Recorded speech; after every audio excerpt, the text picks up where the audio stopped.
राजस्थान की वीरान धरती पर पसरा सन्नाटा कुछ अजीब था। गर्म हवाएं दिन भर उड़ती रहीं और रात ढलते ही आसमान में तारे चुभने लगे। गांव ढाबे का नगला अपने ही डर और कहानियों में उलझा रहता था। इस गांव की एक बात हर कोई जानता था। पुराना कुआं जो गांव के बाहर एक झाड़ियों से ढके मैदान में था। कोई नहीं जाता था वहां, खासकर रात में। बुजुर्ग कहते थे कि वहां एक ताबूत गड़ा हुआ है, लोहे का भारी ताबूत, न खुलता है न हिलता है। कोई नहीं जानता उसमें क्या है, लेकिन जिसने भी उसे छेड़ने की कोशिश की वो या तो पागल हो गया या गायब हो गया।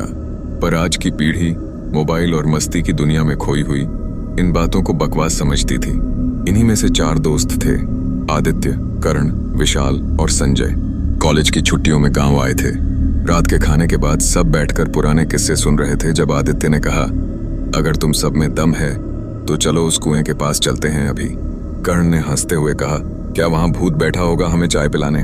नहीं, विशाल बोला, लेकिन जो बातें दादी सुनाती थीं वो झूठ नहीं लगती। उस ताबूत वाली बात अजीब है। संजय, जो सबसे डरपोक था, पीछे हटने लगा। मैं नहीं आ रहा, तुम जाओ।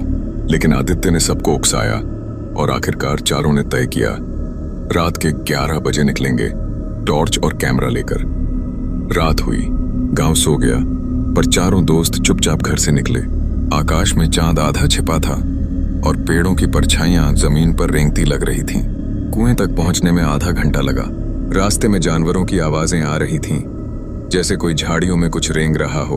और फिर वे पहुंच गए उस जगह, एक बड़ा वीरान मैदान, बीच में एक टूटी दीवार और उसके पीछे वो काला कुआं। कुएं के पास जाते ही कर्ण बोला, यही है ना वो जगह? तभी विशाल ने टॉर्च की रोशनी से इशारा किया। एक लोहे का भारी ताबूत, वो आधा जमीन में धंसा था, ऊपर से पुराना, लेकिन जंग नहीं लगी थी। उसके किनारों पर अजीब सी लकीरें बनी थीं, जैसे अरबी या फारसी की भाषा में कुछ लिखा हो। इसमें क्या है? आदित्य ने धीरे से पूछा। पता नहीं, कर्ण ने कहा, लेकिन कुछ तो जरूर है, खोल कर देखते हैं। आदित्य की आंखें चमक उठीं। पागल हो क्या? संजय चिल्लाया। कहानी सुनी नहीं? जिसने भी छेड़ा मर गया या गायब हो गया। आदित्य झुका और हाथ ताबूत के ढक्कन पर रखा। ताबूत थोड़ा हिला, सबके दिल धड़कने लगे। ये तो हिल रहा है। विशाल पीछे हट गया। ये जंग लगा होना चाहिए था। कर्ण बोला, फिर भी कैसे हिल गया? आदित्य ने जोर लगाया। ढक्कन ने एक हल्की आवाज की, लेकिन पूरी तरह खुला नहीं। तभी हवा तेज हो गई, जैसे मैदान में कोई दौड़ रहा हो। चारों ने पीछे देखा, पर वहां कुछ नहीं था। फिर संजय ने देखा, कुएं के पास एक परछाई। वो कौन है? वो चिल्लाया। परछाई धीरे धीरे आकार लेने लगी। एक कौंधी हुई काया, सफेद कपड़े, लटकते बाल। कौन है तू? आदित्य ने टॉर्च उस पर मारी और रोशनी जैसे उसी में समा गई। वो चीज धीरे धीरे ताबूत की ओर बढ़ने लगी। चारों दोस्त चीखते हुए भागे, ताबूत को वहीं छोड़कर। भागते हुए उनके पैर कांप रहे थे। घुटनों से नीचे कीचड़, कांटे और सूखी शाखाएं उनके कपड़ों में उलझती रहीं। गांव पहुंचकर उन्होंने चैन की सांस ली, लेकिन तब तक सब कुछ बदल चुका था। रात के अंधेरे में हवाओं की सरसराहट कुछ ज्यादा ही तेज हो चली थी। वह ताबूत जो सदियों तक जमीन के नीचे दफन था, अब खुल चुका था, और उसके साथ ही कुछ ऐसा जाग उठा था जो कभी सोया ही नहीं था। गांव की गलियों में सन्नाटा पसरा हुआ था, लेकिन वह सन्नाटा अब सामान्य नहीं रहा था। जैसे कोई हर कोने से ताक झांक कर रहा हो, जैसे कोई परछाई हर घर की दीवार से फिसल रही हो। इमरान, जो पहले दिन से ही इस ताबूत को खुदवाने के खिलाफ था, उस रात बेचैन होकर करवटें बदल रहा था। उसकी माँ ने कुरान पढ़कर तकिए के नीचे रखा था, लेकिन उसे लग रहा था कि कोई चीज लगातार उसकी चारपाई के नीचे मंडरा रही है। आधी रात के करीब उसके कमरे में अचानक लाइट चली गई। अंधेरे में कुछ हलचल हुई। उसने डर के मारे आंखें बंद कर लीं, और तभी उसे किसी के सांस लेने की तेज आवाज सुनाई दी, जैसे कोई ठीक उसके चेहरे के पास आकर सांसें ले रहा हो। पसीना उसकी गर्दन से होता हुआ पीठ तक बहने लगा, जब अचानक कमरे की खिड़की खुद ब खुद खुल गई। बाहर से कोई बर्फीली हवा नहीं, धुएं जैसी स्याह परछाई अंदर दाखिल हुई। इमरान का गला सूख चुका था। वो चीखना चाहता था, लेकिन आवाज गले से बाहर नहीं आ रही थी।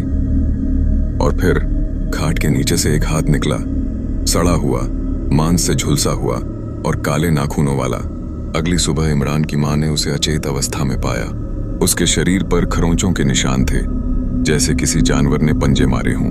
डॉक्टर ने इसे नींद में खुद को घायल करने का केस बताया, लेकिन गांव के बुजुर्गों को यकीन था ये मामला उतना आसान नहीं था।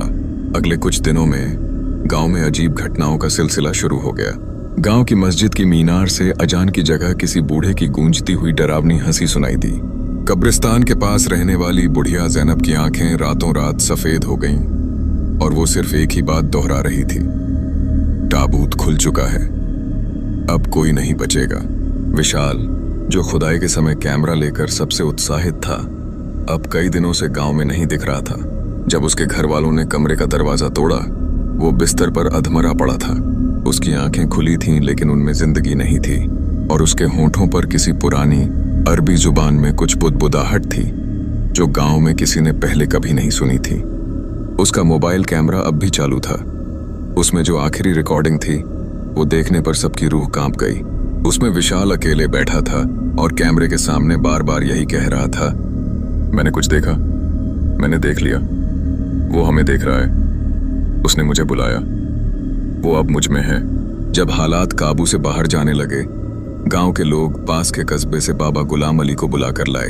बाबा ने ताबूत की जगह जाकर जमीन को सूंघा, मिट्टी को छुआ और आंखें बंद की। फिर उसने कहा, तुमने जो खोदा वो कब्र नहीं थी, वो एक सील थी, एक मुहर जिसे कभी तोड़ा नहीं जाना चाहिए था। वो किसी इंसान की लाश नहीं बल्कि एक जिन्न की कैद थी। उस जिन्न का नाम था जहरान। वो इंसानी खून से प्यास बुझाता था और बच्चों की हंसी से नफरत करता था। उसे दोबारा इंसानी रूप लेने के लिए चारों दोस्तों की जान चाहिए, क्योंकि उन्होंने मिलकर ताबूत को हिलाया था। संजय को हमेशा से डर लगता था, लेकिन उसने कभी खुद को इतना कमजोर महसूस नहीं किया था।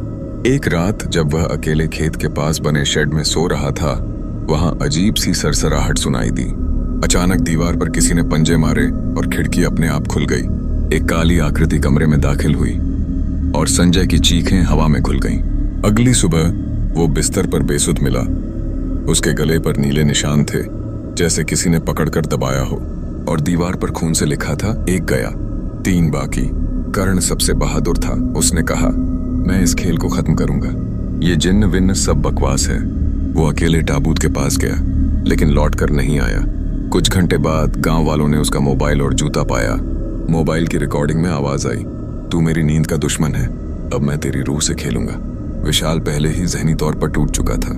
अब वो सिर्फ एक नाम बुदबुदाता था, जहरान, जहरान। उसकी हालत बिगड़ती गई और फिर एक रात वो चुपचाप घर से गायब हो गया। अगली सुबह उसका शरीर गांव के बाहर बरगद के पेड़ से उल्टा लटका मिला और नीचे मिट्टी पर लिखा था, अब सिर्फ एक बचा है।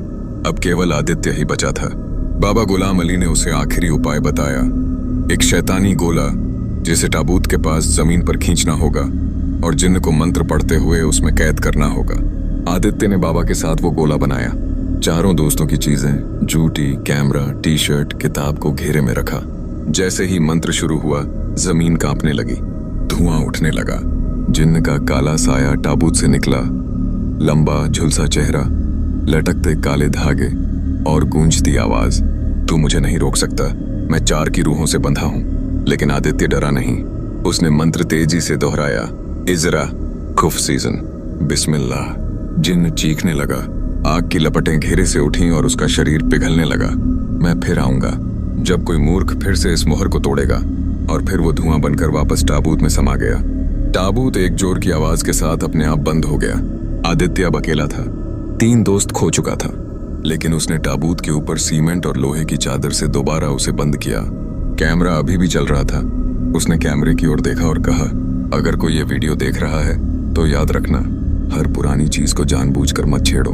कुछ दरवाजे बंद ही अच्छे लगते हैं, क्योंकि अगर एक बार जिन्न जाग जाए तो वो फिर सोता नहीं।